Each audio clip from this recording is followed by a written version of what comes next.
raise your glass up high. Turn it up, it's time. Tall boy on the line. Loud breeze, they will laugh. Raise your... Welcome back to episode 296 of the Tall Boy Radio podcast. And as we always say, who knows where it goes when the beer flows? Well, that beer is flowing to Florida tonight, and we're going to be talking to one of our favorite guests of all time. But before that, let's say hello to your favorite host of all time, Gaza. Yeah, evening all, evening the world. Thanks, Beans. A relatively nice introduction this evening compared to some that you've done previously. So, thank you very much for that. Yeah, look, I'm really looking forward to that. We have the legend that is Vic on with us tonight, and it's always good fun when Vic joins us. One of our stalwarts as such, and an absolute legend in our words and in his own world. And can't wait to get into it. So really looking forward to it. Indeed. And yes, before you ask, Gaz has been drinking. Vic, how are you doing? Beans, Gaz, thank you so much for having me on your show. I really appreciate it. Yeah, oh no, it's an absolute honor to have you back on. So for the uninitiated who may not have heard you on this podcast before, and the even fewer that haven't heard them on your podcast, did you want to tell us a little bit about yourself, your career, and what it is that you do now? Sure. My name is Vic Ferrari. I'm a retired 20-year member of the New York City Police Department, born and raised in the Bronx. Had a wonderful 20-year career with the NYPD. I was a detective my last 10. Specifically auto crimes, so chop shops, exporting stolen vehicles out of the country, mob cases, that sort of thing. After I did my 20 years with the NYPD, I retired relatively young. I moved down to sunny Florida, got into writing, written a series of behind-the-scenes humorous NYPD books. And about 2 years ago, I started the NYPD Through the Looking Glass podcast. I bring on retired cops and detectives from the NYPD and from across the country, and just talk about police stories. Indeed, and for those who listen to this podcast week in, week out, God help you, you've introduced quite a few guests to us, and we have some more guests coming on soon, haven't we? So no doubt you're working on another book at the moment, aren't you? Surely. Oh, absolutely. NYPD Behind the Blue Wall of Silence should be out hopefully by the end of October. Nice. Fantastic. Well, I can guarantee you'll sell at least one copy in the UK. So is there a theme to this one? Anything different from your previous books? Like all my books, they're short stories about things that happen. I'm not disciplined enough to write a novel. So my books are, you just pick it up, there's a chapter with a theme, and there's a bunch of stories related to it. Yeah, cool. And you say you're not disciplined enough to write a novel, but rather than writing a novel, has it ever tickled your fancy to write sort of a serious biography of yourself so that the people can get to know the real Vic Ferrari? Well, I mean, I kind of did that. I wrote a book. I kind of stepped out of writing about police work. I wrote Confessions of a Catholic High School Graduate, which is basically my years in primary school and then going to high school. And how Catholic high school, which I didn't want to go to. I wanted to go to public school, but my parents like, nah, you need discipline. And they sent me in there. And Catholic high school, which I didn't think would be any good for me, and the New York City Police Department, probably two of the best things that ever happened to me. Wow. That's cool. Yeah. And so now you have your podcast, which, as you know, you just shared out. And of course, we will add it to the show notes to this when it goes out on the audio so that people can find you online if they've not listened to you already. Why wouldn't they? I don't know, because it's a fantastic show. And how you share stories and you have different guests on. And like you say, you've been kind enough to introduce some guests to us, and we've got a few coming on soon. So we were just saying, so did you want to tell our listeners then a little bit about some of the guests that we're looking forward to speaking to in the next weeks? In fact, next week we've got Bruce. You can correct me on the pronunciation of his surname, Bruce Moday or Moday. Yeah, Bruce Maude is a very interesting guy. He was a reporter in central Pennsylvania. He covered the trial in the case of the Johnston Gang. Johnston Gang were a bunch of hillbillies that were living in Pennsylvania, and basically from the late 60s up until 1980, these guys were responsible for hundreds, if not thousands, of stolen tractors, farm equipment, Corvettes. These guys were a gang. They would steal anything that wasn't nailed down. And what wound up happening is once law enforcement started closing in on them, they started bumping off loose ends, people that thought they were going to talk if the thing went to trial, and including some of the children. They had a kiddie gang of teenagers that was stealing for them, and they figured the kids would be the loose ends. So they basically lured these kids to different farms under the guise that they were going to steal farming equipment. They killed them on these farms and then buried them. A really good 1986 movie about it called At Close Range with Sean Penn. Yeah. You familiar with that film, Gaza? I don't think I am. No, not something I've come across. I mean, if it's a genuine true story, sort of backstory, then absolutely be something that I'll be looking to watch. But no, I haven't seen it. I'm not aware of it. I mean, it sounds awful in a way. But if it's worth a watch, then yeah, I'll give it a go. Yeah, and Bruce basically covered that whole story. He sat on the trials. He interviewed some of the gang members, and he interviewed like living witnesses, and he put together a really good book called Jailing the Johnson Gang. And I read the book about 15 years ago, and then when I got the podcast going, I said, you know what? I'd love to talk to this guy. Let's see. And I reached out to him, and more than willing, and he's going to be a great guest for your show. Yeah, I can't wait. Yeah, it's one we're looking forward to. And yes, I have already bought the book for that one. Wife was thrilled at how much I spent on books. And then I hardly read any of them because my kids don't give me any time. So then the other guy that we've got coming on is a guy called Bert Gonzalez. I can pronounce that one, I think. Good. Yeah, Bert, great guy, was a sergeant with the Miami Metro-Dade Police Department for close to 40 years. He retired a couple of years ago. I think he got hired in 1983. So he was in the center of the cocaine cowboy wars. He's got all sorts of great homicide stories and things that go on in South Florida. He's wrestled alligators out of ponds and dumped them in other ponds. And he also worked on the port of Miami at the airport. So he's got a lot of great stories. Yeah. Wow. Nice. Yeah. I mean, that's something to look forward to as well, isn't it? Yeah. No. And look, Vic is a legend in terms of sort of getting us the guests and stuff. And, we always say, we do the podcast for a reason, and we do the podcast just to meet different people and listen to their stories, and we would never have met yourself, Vic, and the guests that you've hooked us up with, and just it's amazing just to hear different people's and different walks of life and ways of life and X, Y, and Z. So genuinely looking forward to any new guest that we have on our podcast is amazing. Don't get me wrong, Vic, it's amazing that you're a returning guest, and we would obviously love to continue to have you on. But every time we get a new guest, it's like, oh, what are they going to bring? What stories have they got? What's their backstory? And so on. So really exciting. Can't wait for it. Looking forward to it. Amen. I've got a question. Actually, it's a question for Gaz. You growing your hair a bit, dude? You're starting to look a bit like the Ibiza final boss. Well, yeah. Look, I've played golf today. I've been wearing a cap for about 4.5 hours. So my hair, look, let me just do this. I don't know if that's any better, but yeah. Vic won't understand that reference whatsoever. But no, I've been playing golf today and loved it. And, the sun's been out and I've had a lovely time on the golf course. So I've been wearing a cap. So apologies, Vic. My hair isn't quite as it should be. I'm not really one to comment. Apology accepted. Thanks. I mean, you look at this guy. I mean, look at this. I mean, what's all this about? He's on about me hair. I mean, he hasn't got any. No. It's jealousy. It's jealousy. That's what it is. And then finally, one of the other guests that we've got coming on that you kindly set us up with. So for someone who's just got off one cruise ship and was just booked to go on another, Jamie Barnett is going to be joining us as well. Now, she's got quite a harrowing tale to tell, hasn't she? Yeah, Jamie, she's a great lady. She's an advocate for cruise ship safety. Unfortunately, she lost her daughter to a medical-related incident on a cruise ship. I saw her on the Netflix show, Amy Bradley is Missing, and I reached out to her through her organization, and she was more than willing to come on and tell stories about what can go wrong on cruise ships and how cruise ships are run and your liability issues with cruise ships. She was a fascinating guest. Yeah, that's one that's going to probably make me think, like I say. Yeah.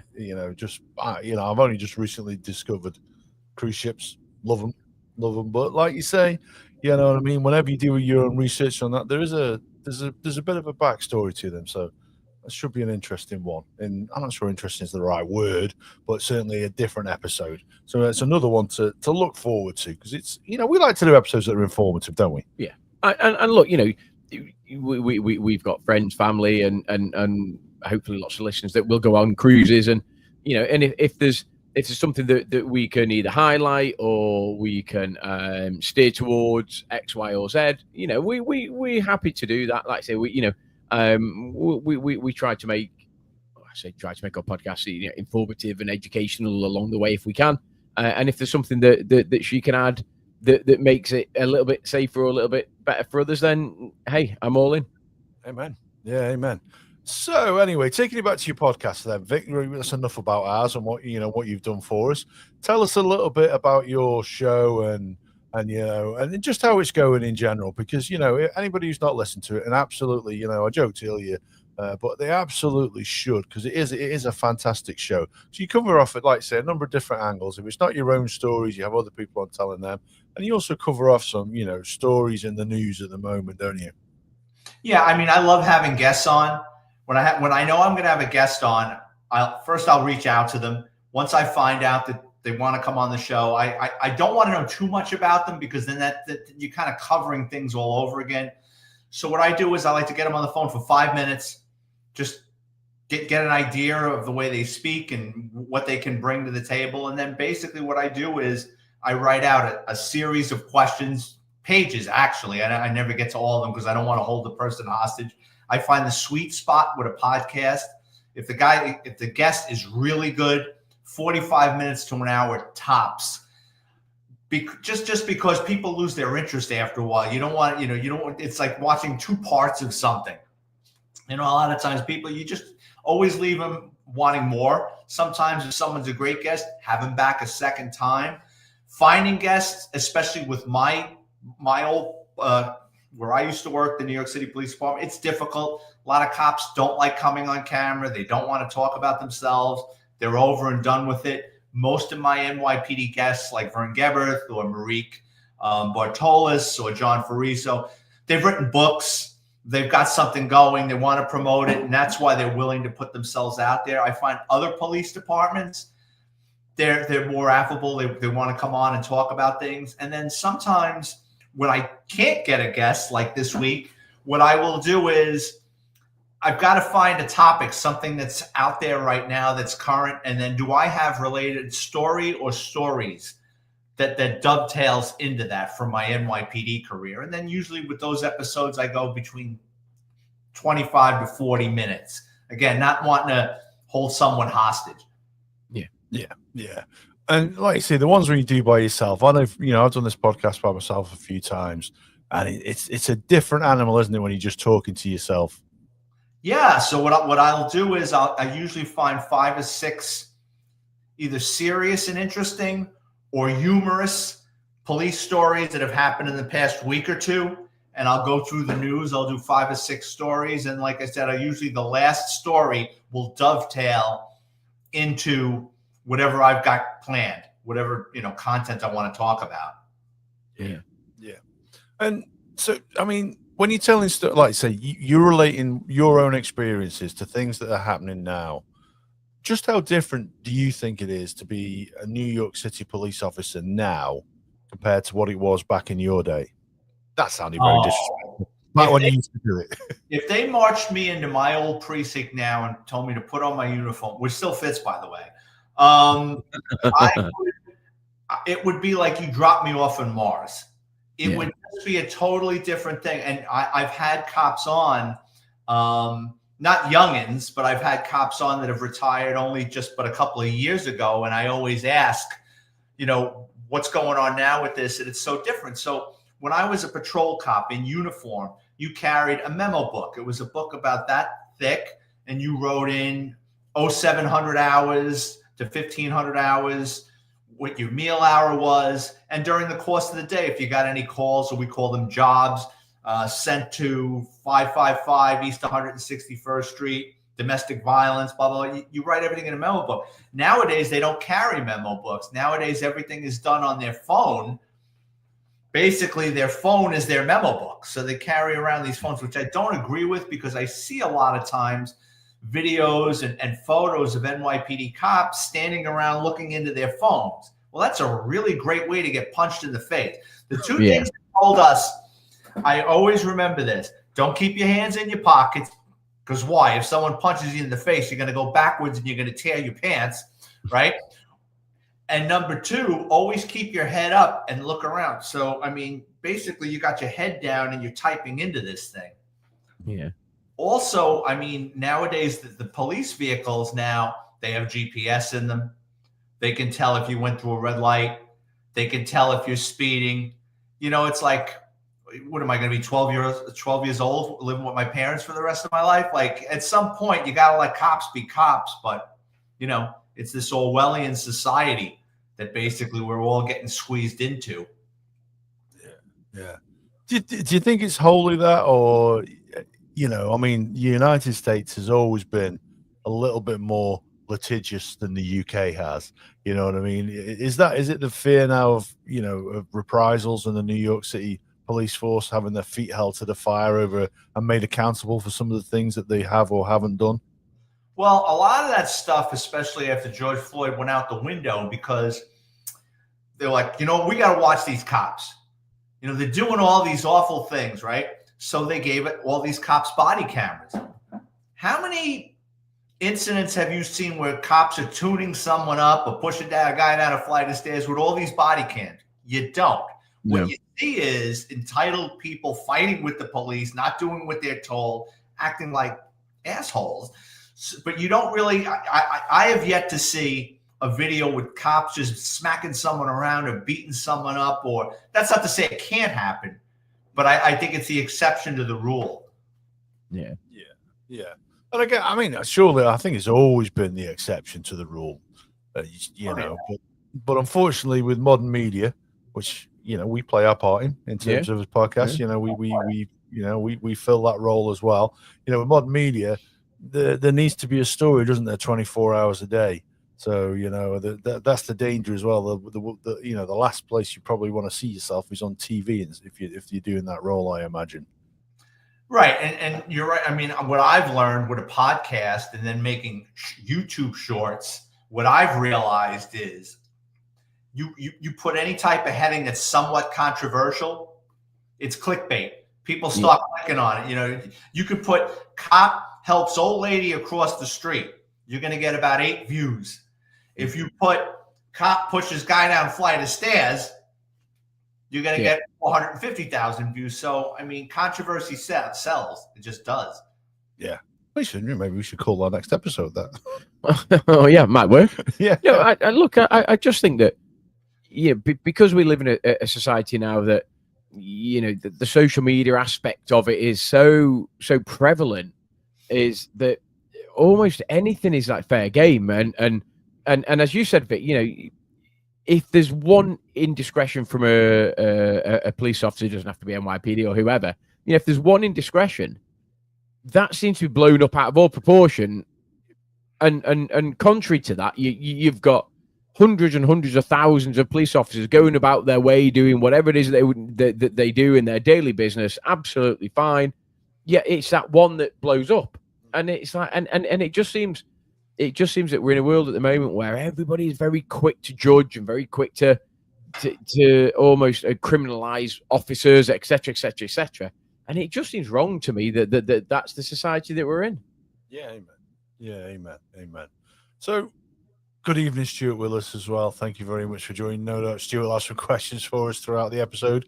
He usually does. So, yeah, so what we taking it back to your authoring. Take it back to your authoring and the books that you're writing at the moment. One of the things you told us at the start was, if we need to fill some time, you had some stories. Well, actually, Vic, one of the reasons why I invite you on it is because we like listening to your stories. So I'm more than willing to listen to some of those stories now if you'd care to share some. Absolutely. And funny enough, this is a boss with a mad haircut. Oh, that's me. Yeah, there was a guy that, and you won't understand that reference. There was a guy from the UK who he went over to Ibiza and he was filmed, and he's basically got like a really bad haircut, and he's got big chains, and and he's got shades on, and basically he's one of these people who he was just at the right time, the right place. He has now blown up on social media, and he's opening bloody nightclubs and this, that, and the other. And he was known as the Ibiza boss. And apparently, because I've got my hair like this, because I've been wearing a cap, apparently I look like I've got his hair, but I don't think I do. But there you go. Working towards it. Yeah, yeah. At least I've got hair, dude. So anyway, Vic, we interrupted you there. Stuart. All right, so my new book, I got a chapter in there, and you guys will get a kick out of it. I thought of you guys when I came up with the name for this chapter, and it's called "Keeping Up Appearances." Nice. Which is a BBC show with Hyacinth, and she was a social climber, and she wanted to be viewed a certain way. Well, that's the same in the United States, and in the police academy, they always teach you, don't talk to the press. Don't. No good can come. You refer them to Deputy Commissioner of Public Information. Don't talk to the press. So I always had that mindset until I had two incidents. This is where I worked in my precinct. There were several schools where American blue bloods send their children for the Ivy Leagues, and people like Carly Simon, Chevy Chase, it just goes on, Nobel Peace Prize winners. They send their kids to these schools in my old precinct. So one afternoon, this is the early 90s, my partner and I get called to a bomb threat. We pull up to the school, and this woman, she looked like Fran Drescher from The Nanny, wearing a tight and bright top. She had long hair, nasal voice, and she's like, my God, there's a bomb, there's a bomb. I'm like, all right, where is it? She goes, I had the security guard bring it around back. I go, you what? She goes, I had the security. I go, like, why would you have moved? She goes, well, I didn't want it going off in the building. Fair enough. We go around the side of the building with the bleachers, right? You got a 70-year-old security guard in a Parker coat, right? And he's just kind of, and I'm like, you're all right, pal? He's like 70 years old. He goes, yeah, it's over there. I said, all right. So I go over there. NYPD protocol, call the bomb squad, right? Bomb squad comes. The guy shows up. He puts on his anteater outfit, goes walking off into the field. Right? I see him opening up the box. He takes out a naked Barbie doll and it's wrapped up in toilet paper, right? So there was a letter that accompanied this device. And what it was is one of the students, their mother was bipolar. She was nuts. So she phoned in a bomb threat, put this box there and everything, causes the thing. So I tell the principal, I go, I'm going to need this woman's information. We're going to have to talk to her, right? She goes, well, I don't know if I want to get involved in this. I'm like, you called in a bomb threat. This kind of deal, right? Meanwhile, the detectives show up, and now their question, they start talking to the security guard. This Fran Drescher comes running over and goes, time out. You can't talk to the security guard until we confer with the board of directors. Like, lady, what planet are you from? You know, like this school isn't sovereign land. You don't have diplomatic immunity. You called the police. We're here. We're going to run with this, right? So we bring them all into the station house. And what winds up happening is now the phones are ringing. And it's one police plaza calling up, wanting to know what's going on. Because now you're talking about people with money, right? Now they find out from their kids, they're starting to call up people, and now politicians are calling. P.S. It went nowhere. To my knowledge, they never interviewed this nut with the Barbie doll and the toilet paper. But what brings the press into this is about 6 months or a year later, I get called back to the same school, and it's a robbery, right? 3 trust fund babies, 14, 15 years old, get robbed at knife point by 3 hood rats who went up into our precinct to do a little shopping at the expense of the trust fund baby. So I tell the kids, they tell us they pulled knives on us. They took my wallet. I'm like, get in the car. So I'm loading the boys into the back seat of a marked police car, blue and white. Fran Drescher comes running out again with her boobs bouncing. I go, ah, shit. Officer, you can't take them off school property. I go, lady, listen to me. I'm not a cab. I'm the police. These kids just got robbed 3 minutes in the past. I got to put a description over. She goes, you got to wait for the security guard. Now, I'm not waiting for the 70-year-old security guard, right? So we're going back and forth. She goes, it's school policy. I go, stick your school policy up your ass. And I drove off, right? We're driving around. I see the 3 hood rats. The kids go, that's them. We stop them. Recover the knives, recover the other kids' wallets. Great arrest. Bring everybody into the station house, right? So I got the 3 victims in one room. I got the 3 hood rats in another room, right? Everyone, this is a great arrest. Fran Drescher shows up to the precinct with the 80-year-old, I'm making him 80 now, 80-year-old in his pocket, security guard. So she goes to the desk office and she goes, I want to make a complaint against him, right? So the desk office is like, all right. So while this is going on, we had a local newspaper, and there was this older woman named Maggie, and she was like a reporter for this little newspaper in my precinct. And she used to walk around like in a trench coat, smoking cigarettes like a chimney, and she was always writing her way in her pants. And I avoided her like the plague, right? Because don't talk to the press. So while I'm talking to the desk officer, she goes into the next room with the woman that's going to make the complaint on me. And I'm like, fuck, she's going to give her an earful about me. I'm going to wind up losing some vacation time, right? So my sergeant goes to talk to the woman that wants to make the complaint. And now the reporter comes over to me and she goes, that woman's mad at you. I said, I know. She goes, she's got to make a complaint against you. I said, I know. She goes, I told her she was a moron for getting involved in a police investigation. I says, well, I appreciate that. She goes, I also told her I'm going to write that in my story. She goes, she's not happy with me either. So my sergeant said, if you apologize, she's going to agree not to make a complaint, because she was afraid the reporter was going to write that story. So I went in there and I ate some humble pie and I said, yeah, I'm really sorry for telling you to stick it up your ass and yada, yada, yada. So anyway, that formed a friendship with me and this older reporter. So she goes, you owe me one. I says, I owe you more than one, but okay. So whenever I had a felony arrest, and back then I was making a couple of felony arrests a week, I would call her up. She would come down with her notepad, and I'd need a chest x-ray after talking to her for 5 minutes. But for like a year or two, it worked. But then sadly, what wound up happening to this woman, the reporter, and she didn't really have much going on in her personal life. I think she was single, and she fell asleep in her apartment, which was in my precinct, with a lit cigarette in her hand. Oh, no. And hit the couch, and she burned up in her couch. Oh. And yeah, I felt awful about it, because she was a nice older woman, and she got me out of a jam. But yep, those are a couple of stories from Keeping Up Appearances, which is in my new book. Wow. Well, who was the son-in-law? Onslow. Loved Onslow. Onslow. Yeah, Onslow. Yeah. What was he was very famous for being in a TV soap opera from beforehand called Coronation Street. If you've ever heard of that. No, I haven't, but I liked him. I thought he was very funny. Yeah. He's literally played that character. I think he played the character. Was it Ogden? Stan Ogden. Might have been Stan Ogden. Was it Stan Ogden? Me, I don't know. I can't remember. Yeah, I don't watch Coronation Street. But no, yeah, very, very famous character, and nice to have a little bit of an English flavour in the book there as well. There's a little bit. We'll take it as a little bit of a nod to us. You can be Onslow. I'll be Mrs. Bucket. Hey, if you want to be Mrs. Bucket, then that's absolutely fine. I'll take Onslow, no bother whatsoever. Oh no! So when you think back to when you tell these stories, then Vic, do you get transported back to those times? Oh yeah, absolutely. I mean, I don't know if I still have a photographic memory, but like I remember who I was working with that day. I remember what that woman was wearing. It's a blessing and a curse. There's a lot of crap I'd like to forget. Yeah.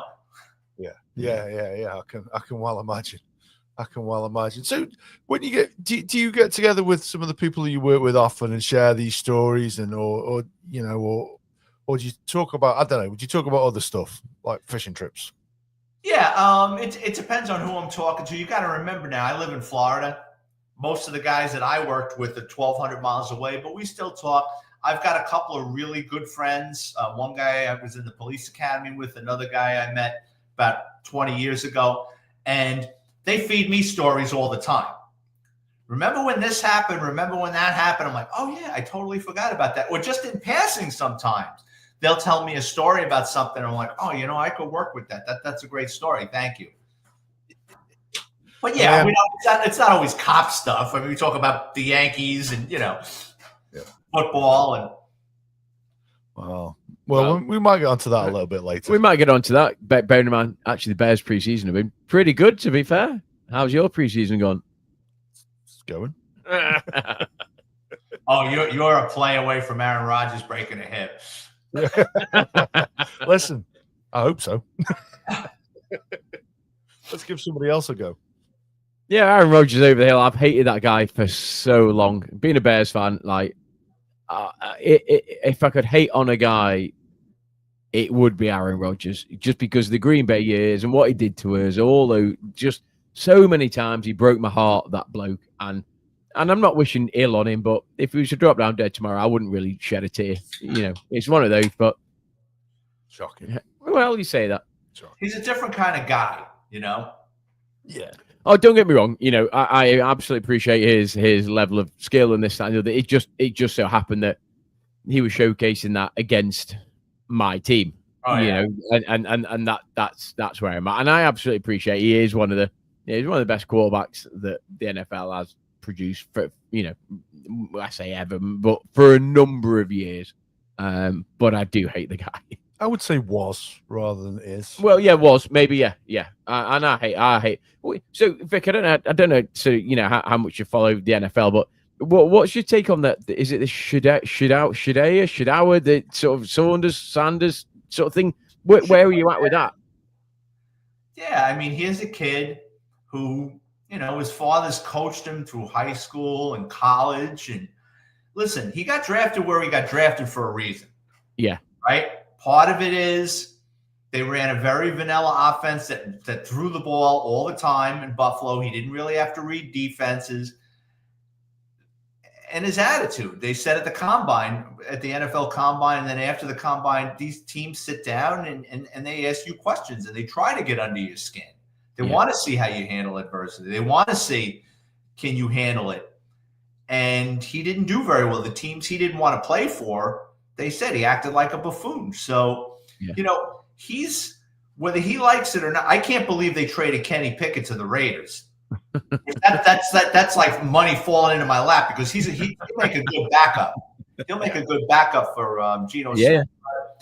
You know, Joe Flacco has the experience, like Aaron Rodgers, another guy a play away from getting hurt, but you're not gonna, you know, they're gonna read the blitz. They know when to check down. You know, they manage the clock. Yeah. You know what I mean? Things aren't going to get away from Joe Flacco and Aaron Rodgers. Now, will their body betray them? Yeah, absolutely it will. They're not getting away from anybody. You know what I mean? They're like a lawn ornament. They're not going to get away from somebody. Yeah. But yeah, Shador got drafted. He's a 5th-round draft pick. And, you know, if not for his father, they wouldn't carry all those quarterbacks on the roster. He'd probably get cut. They're going to go with Flacco, and they're going to go. And don't forget that team also has the other guy. Who's the guy? The guy they signed from the guy they signed away from Houston and gave him that huge contract. They've got there's 4, isn't there? So there's Shador, and then there's 4 other quarterbacks on their roster. So there's basically 5 quarterbacks.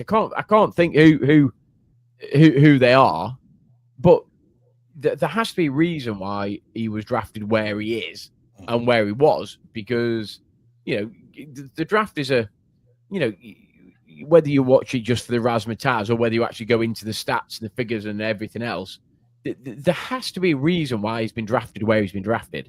For somebody that's expected to go 1, that ends up going whatever he went, like 400 and something or whatever it was. I don't know what the number was, but there has to be a reason for that. Yeah. Oh yeah. And I can't for life of me think who the quarterbacks are that he's up against, but I'm sure they've got 4 and then him. So he's now trying to prove himself against Flacco, Gilbert. Flacco, I think Gilbert was the number 3 draft choice. Right. Sanders, and I can't. The guy that's on the physically unable, the guy that almost got locked up. He's got all those charges against him by the masseuses, saying that he. Yeah.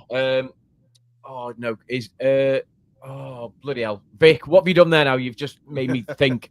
That's dangerous. That's dangerous.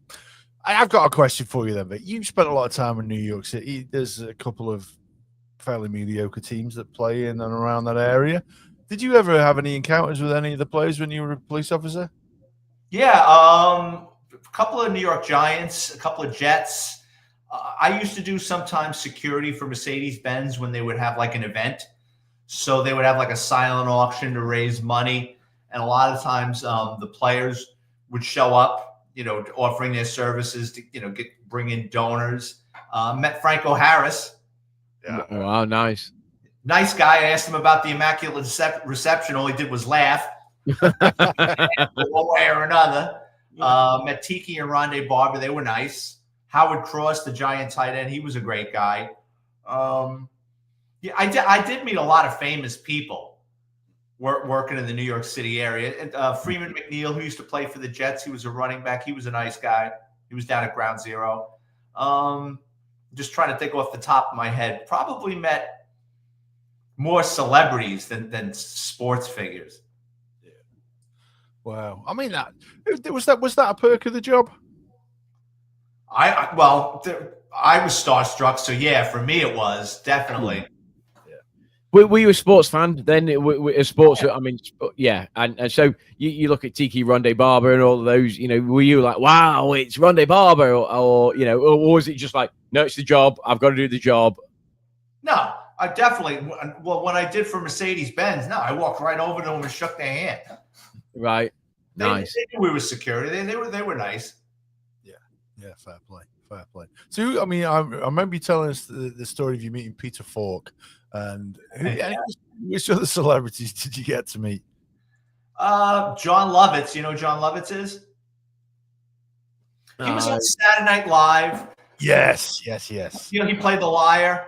That's it. That's the ticket. And he was also on Seinfeld. He played Gary with the toupee. Good for you, Jack.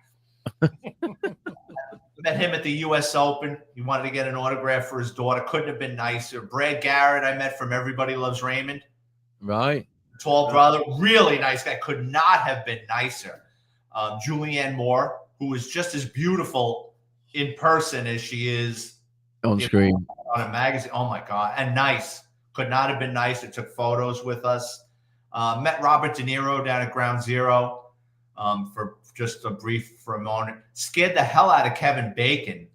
We were in a Jeep driving around the Village in Lower Manhattan, and the guy I was working with was driving. He goes, Kevin Dillon. I go, I was just watching Mystic River like the night before, and I go, and he was wearing like a tracksuit, and he had these wraparound sunglasses, and he had like oily long hair, and I go, it's not Kevin Bacon. I'm thinking Footloose. You know what I mean? His one hat. And he goes, I'm telling you. So as he was going to step in the street, we kind of cut in front of him. And he just looked at us, and I had the police radio in my hand. I go, Mr. Bacon? And he goes, are you guys cops? I said, yeah. He goes, oh, cool. And then he kind of leaned into the Jeep. Like, I was just watching Mystic River last night. That was great. Talking to him for about 5 minutes. Couldn't have been nicer. Oh, cool. Oh, brilliant. Oh, man. Yeah, that would be cool, wouldn't it? Yeah, just in your everyday job, and look, we're two guys from Cheshire in England, and we don't get celebs at all really where we live, but just to be out and about, and look, we've both been to America, and we both visited, New York, and you walk around, and I was there, and I was like, my what we call the celeb dart, that celebrity radar was on, and I'm like walking around like, who can I see? And you don't really see many people, but then you think, why am I not there when there's a film being shot and you've got X and Y and Z and the streets are closed and all of that, and then you think, shit, there's like so many films that would be filmed in New York or London or wherever. I think, well, why is that never happening when I'm there? It's not fair. I want to see all these famous people. You know what I mean?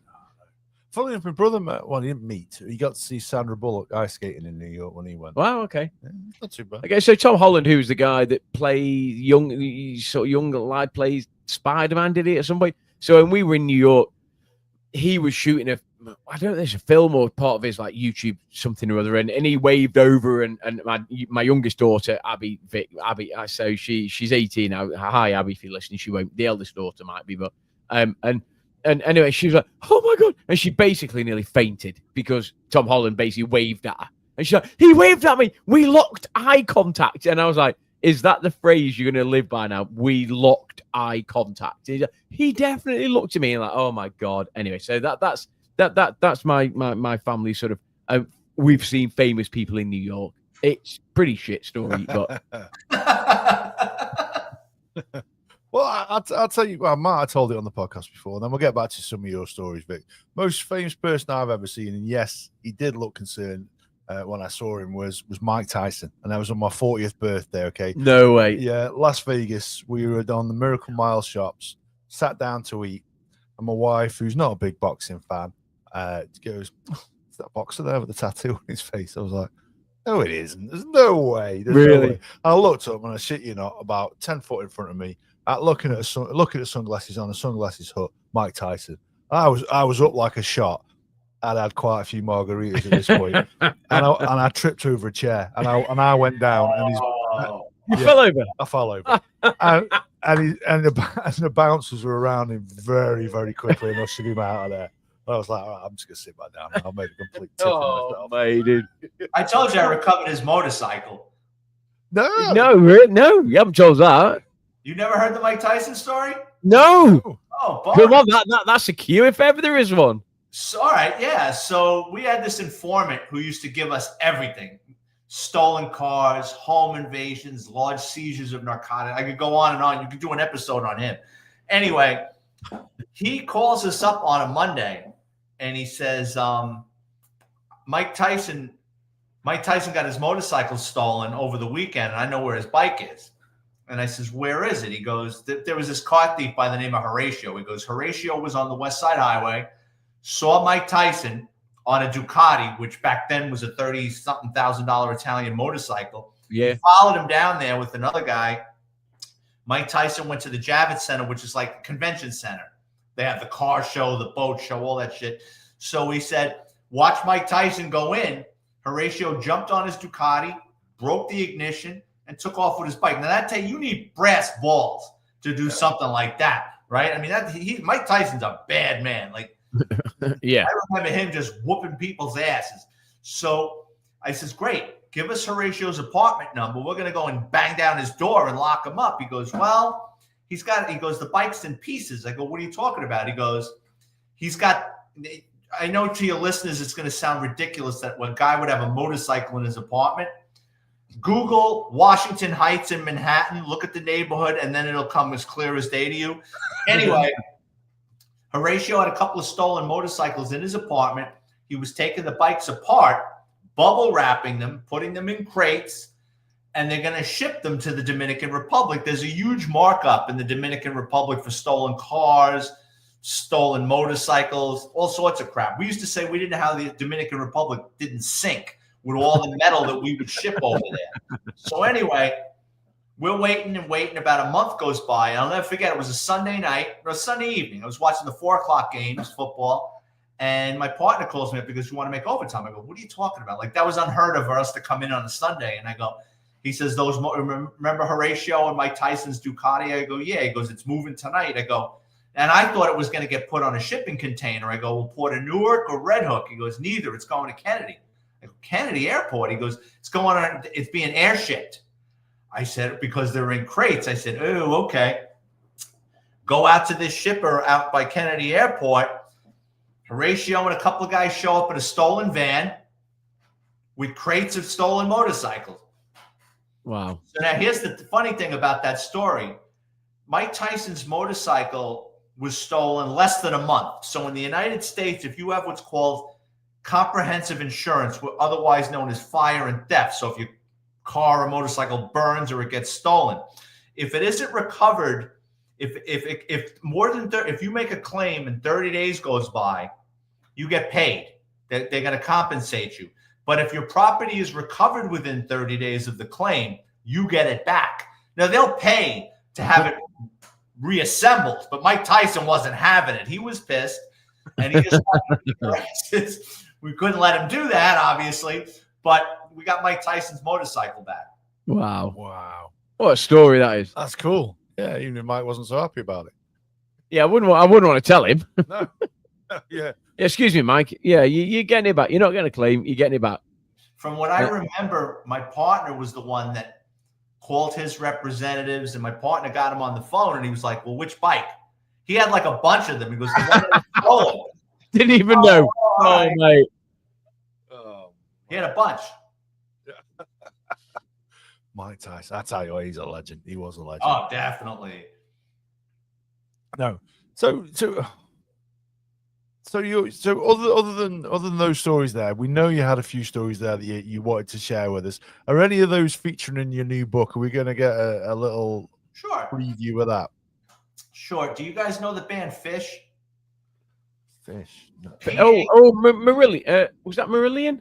No. Fish was the lead singer of Marillion. He was. Marillion was the lead singer I of have a Fish. feeling this is something else. Oh, okay. No, I don't know then. No. Yeah, it's called PHISH. They've got a huge cult following in the United States. So this is 20-something years ago. They would play Madison Square Garden pretty much every New Year's Eve. Not every New Year's Eve, but every New Year's Eve. So my friend is a sergeant, and the NYPD, no one wants to work New Year's Eve. Nobody. But inevitably, like 60% of the department is working New Year's Eve. So my friend had seniority, and one of his coworkers pulled a fast one. So his lieutenant cornered him a day or two before New Year's Eve and says, I hate to do this to you. You got to work New Year's Eve. And he goes, oh, come on. He goes, well, don't worry. You're not going to be where the ball drops. You're going to be at Madison Square Garden. He goes, Madison Square Garden? What am I going to be doing there? He goes, some band's got a concert. It's called Fish. My buddy's like, all right, whatever. So he's a sergeant. He goes down there. There's probably a couple of hundred NYPD members working this event. And in the NYPD at these, we call them details, parades, demonstrations. It's everything's broken down into structure. So one sergeant is responsible for 8 cops. You get a roster, you get 8 cops. One lieutenant is responsible for like 5 sergeants. One captain is you see what I mean? So there's like like a flow chart of a mafia takedown. So anyway, my friend's got these 8 rookies right out of the police academy. And he's like, this is great because rookies will do what they're told. On New Year's Eve, if you think I'm going to be standing out in the cold the whole night, it ain't happening. I'm going to disappear into a store or a restaurant for 20 minutes at a time. I'm going to warm up, right? You got to worry about guys on New Year's Eve coming back drunk from their meal hour. So when he saw that he had 8 rookies that are going to stand out there like wooden Indians in front of a cigar store, he was pleased as punch. So everybody's starting to go into the garden, and Fish, they're fans. Let's just say they've got a zest for life. A lot of them were doing acid, tripping out on acid. A lot of them were drunk. They were throwing up between parked cars, urinating between cars, getting into fights, right? So they're kind of putting out little fires in front of Madison Square Garden. The concert starts. Everybody goes in. Now it's quiet. So they're out there for a couple of hours. About a half hour, about 10:30 at night, deputy inspector walks up to my friend and goes, listen, about a half hour, this thing is wrapping up. Have your guys at their posts because they're coming out and they're drinking and God knows what else in there. Concert empties out and it's bedlam. Fights, stone, people jumping up and down on top of cars, hooligans, if you will. Yeah. So running around. So the NYPD has the mounted unit. You want to get rid of a crowd, when they unleash those horses, man, if you stand there, you're getting run over or trampled by a horse. And when that horse turns sideways, if you get hit in the side of the head with a horse's ass, it's going to send you across the street. I've seen people get knocked on their ass. So they bring in the horses, disperse the crowd, right? Everybody's pretty much gone. One guy who got knocked on the floor and he's stoned out of his mind walks up to a mounted cop and goes, you tore my pants. Cop's sitting on a horse just kind of like looking at him like, what do you want from me, right? And he's cursing at the guy, and he's not getting the reaction from the mounted cop that he wants. Guy turns around and punches the horse like Blazing Saddles right in the side of the head, right? No. And the horse doesn't move. So the cop reaches down to grab his nightstick to give this guy a wood shampoo, right? And just before he's going to smack him in the head with the nightstick, across the street, there's a bunch of sanitation workers on overtime because when the confetti comes down, they sweep it all up. And when the horses crap, they sweep it all up. Well, apparently they were animal lovers. And before the cop could crack the guy in the head with his nightstick, the sanitation workers jumped the guy and beat the fuck out of him. I'm like, right? So another Fish fan tried to intervene. He comes running over to stop, and one of them cracked him across his back with a push handle, the stick of a broomstick. sent him scurrying, right? After they beat this guy's ass that punched the horse, they throw him into curb like he's garbage. And then the sanitation workers, they don't want to get involved in this. They disperse into the crowd. The mounted cop doesn't want to get stuck with this guy who got all beat up. He yells "Hi-ho Silver" away and disappears. Right? So this deputy inspector comes running over and he's like, he runs up to my friend and he goes, "What just happened?" He goes, "I don't know." And he goes, "They just beat the shit out of that guy." Start getting people's names. My friend's like, "Yeah, okay." Like he's doing it like half-assed. Yeah. So the inspector leans down to this guy in the curb and he goes, "Son, who did this to you?" And the guy tells him to go fuck himself. So now the deputy inspector's like, "Okay, whatever." So he leaves. So the guy wakes up and he's holding his head. And my friend's a sergeant. He goes, "What happened?" He goes, "You almost got arrested." He goes, "Oh my God, I'm tripping so much." My friend goes, "What happened?" He goes, "My hand hurts. I don't know how I hurt my hand." He hurt his hand punching the horse in the head. He goes, "My hand hurts. I think I got jumped by sanitation workers. I think I'm having a really bad trip." My friend goes, "You know what? The best thing is take the subway and just go home." And the guy left. Amazing. Amazing. I'm having a bad trip. No, that's reality, dude. Yeah, no, that actually happened. That actually is what happened. Oh, that's brilliant. Crazy. So how often did they roll out those horses then? Well, they have them available for large scale events, but do they really, when they need them? I mean, I've only seen a handful of times, more than enough. People that like to riot have been exposed to the horse before, and that's when it's time to go. Yeah. The age-old question of man versus horse has been answered a long time ago. Man don't come out on top. You see, I'm a massive, not that I dislike horses. I'm just really wary of them because they're so big, they're so strong, they're so powerful, and I genuinely think they are a little bit unpredictable. So, as much as you get your mounted police, and in the UK you get your mounted guards and all of that sort of thing, I do think they're a little bit just on the edge. And yeah, and if the horse goes, that's it. You're not stopping it. Like it'll do what it wants because you're not stopping it. Dude, there was a cop in the Bronx early in my career. The horse threw him. Yeah, threw the cop. The guy sustained brain damage while he was laying in the gutter. The horse went several miles back to the barn. Correct.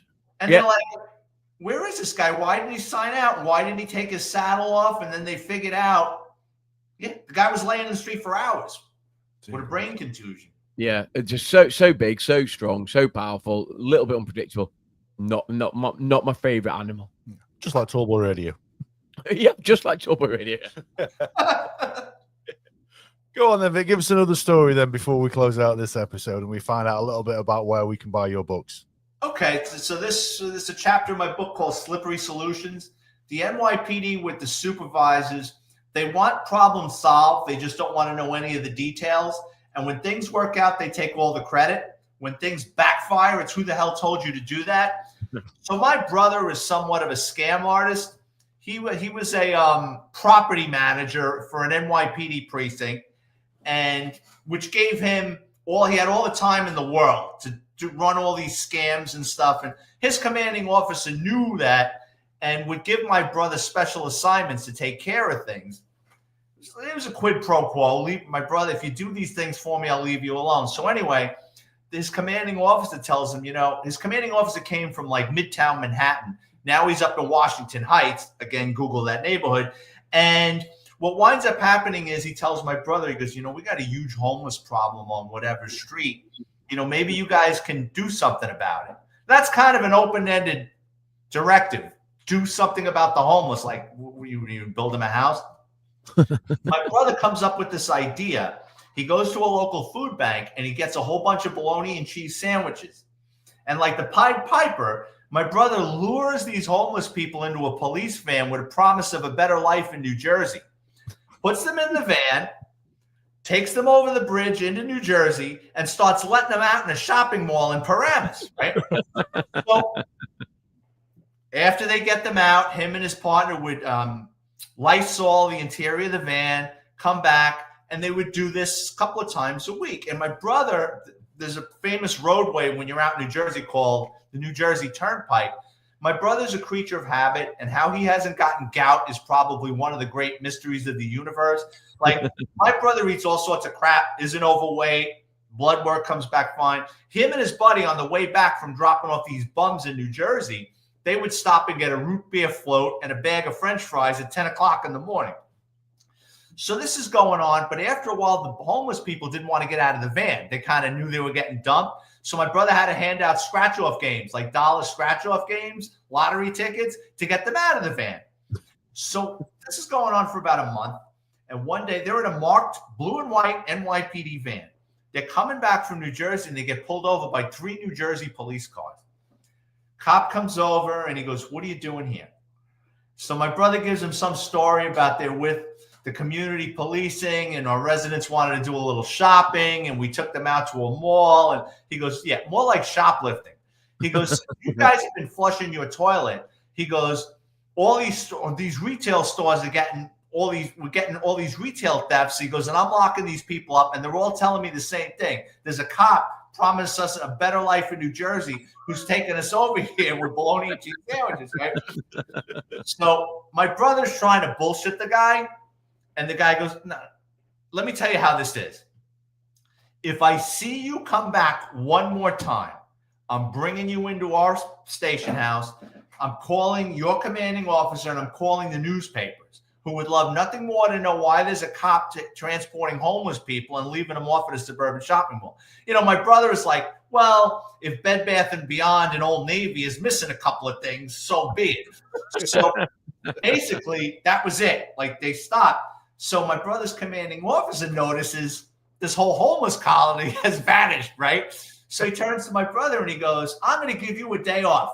It's called a commander's day. I'm going to give you a day off." So my brother's like, "Thank you." He goes, "Let me ask you a question." He goes, "Where did all the homeless people go?" My brother's like, "Now what's he going to do? He's going to go from getting a vacation day to losing vacation days." He goes, "Oh, they're close. They're very close, sir." Brilliant. Shocking. You couldn't do that nowadays, though, surely. No, not with all the cameras and stuff. No, yeah. Yeah. Is there? I mean, you mentioned, like, you know, cameras and CCTV, and I mean, does that not take away from policing as such? But do you feel as though sort of the police in a way nowadays have got their hands tied a little bit just because of the scrutiny as such, or can stuff happen nowadays that perhaps used to happen years ago? Well, cops no longer have discretion. Right. So for lawyers filing lawsuits and cameras, and you know, your audience is going to be, "Well, you know what? Why shouldn't you have a camera?" Well, maybe we should have cameras in every classroom to see what the teachers are teaching our students, right? Maybe every courtroom should have it to see what goes on in the criminal justice system. They don't want that. It's the cops. And in the old days, you could tell. I tell the story. Early in my career, we caught on a 4 to 12. We caught 2 teenagers spray painting the side of a highway. So stopped them, and one kid they were spoiled little rich kids. They started getting mouthy. So I spray painted their necks gold, and I kicked them in the ass, and I told them go home. Now my mindset is they're going to go home. Their parents are going to go, why are you spray painted in gold? The kid's going to come clean, and the father's going to punish them, right?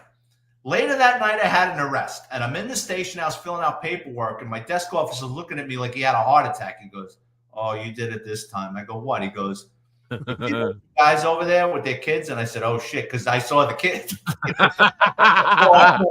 Yeah. He goes, "They want to make a civilian complaint." You know how many almost civilian? I have none. But you know how many civilian? No, I think I got one. But you know how many civilian complaints like went away? So anyway, I go to the parents and I go, "Can I talk to you without your kids?" And I go, "What did they tell you?"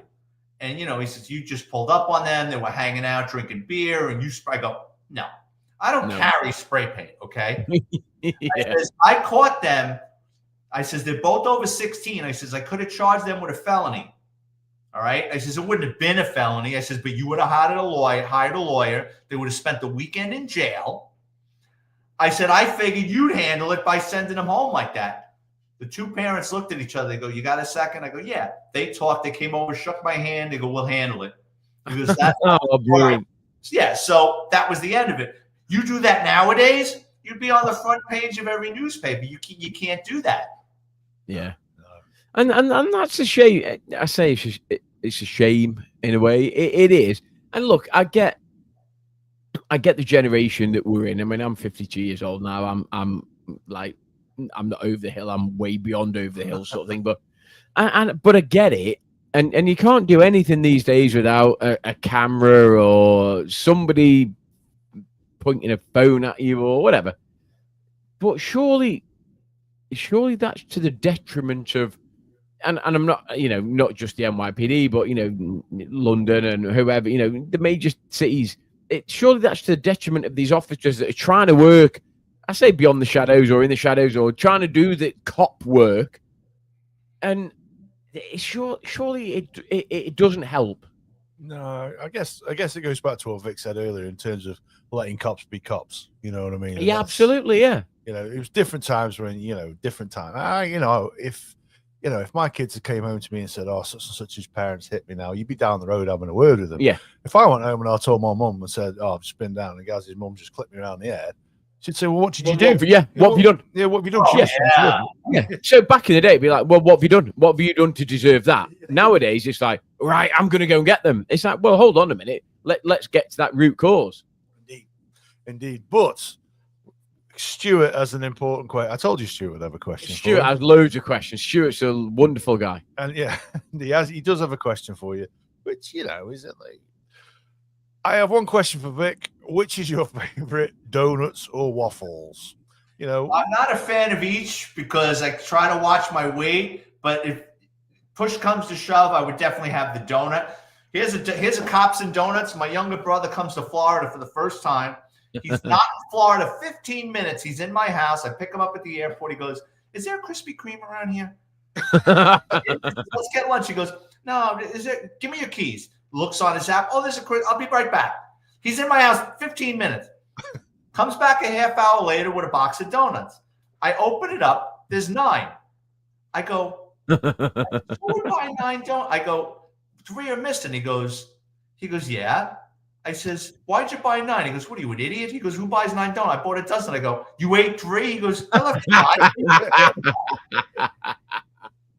And 3 in whatever 10, 15 minutes is, that's fine. That's okay. Yeah. We don't mind that. Yes, perfectly. It's about my rate. So anyway, Vic, we are around about the hour mark. So I have in my hand one of your fabulous books here. So you can see it if you're watching this on the video. This one is the NYPD's Flying Circus, which was that your first one, or was certainly one of your earlier ones? That's my third. That would be my second NYPD book. Yeah. Cool. Did you want to tell our listeners at home where they can find your books? And we will, of course, put some links in the audio, the show notes to the audio version of this podcast. Sure. So for more NYPD stories, just check out my Amazon author page. Just go into Amazon, type in my name, Vic Ferrari, like the car, where you can preview all my NYPD books for free. And my podcast's available, NYPD Through the Looking Glass, available on YouTube, Spotify, Audacity, and wherever podcasts are sold. Yeah. Nice one. I tell you what, you can tell he's a professional. Oh, that's rolled off the tongue straight away, that hasn't it? Gotta sell, boys. I gotta sell. Hey, a man's got to earn a living, Vic. A man's got to earn a living. Amen. Well, no, thank you very much for joining us. Thank you very much for sharing some more stories. And also, I should say, for setting us up with a guest or two over the years as well, because we really appreciate that. Oh, in fact, another message here from Stuart, who's also purchased one of your books and said he's reading one of those at the moment. So thank you, Stuart, for chipping in and doing your part. But Gaz, did you want to sum it up for us? Oh, look, Vic's a legend. I love chatting to Vic. And just it's great just to see the growth of Vic and Vic's own podcast, and the fact that he's I say amiable to come onto our podcast is amazing. I love Vic.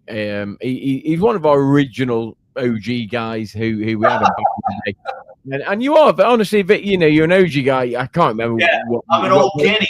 That's what I am. Yeah, absolutely. You're an old git. Yeah, you're an OG. You're an old git. Yeah, and I can't remember what episode it was you first came on, but we love having you back. We love listening to your stories. We love listening to, you know, what you've got to talk about NYPD and setting us up with loads of guests, past and present and future. And I can't wait till we have you on again. Indeed. I tell you, had a few beers. Yeah, I've had a few. Yeah. Well, no, thank you very much. Honestly, yeah, I'll reword what some of the things that Gary there has just said. No, I'm only joking. We really do appreciate it. And just, you know, I can't remember the first episode that you joined us, Vic, but we had you back the very next week, and we've never done that before for any guests. So that tells us how highly that we think of you. And we hope to have you back again soon, if you will agree to those terms. Anytime, guys. Anytime.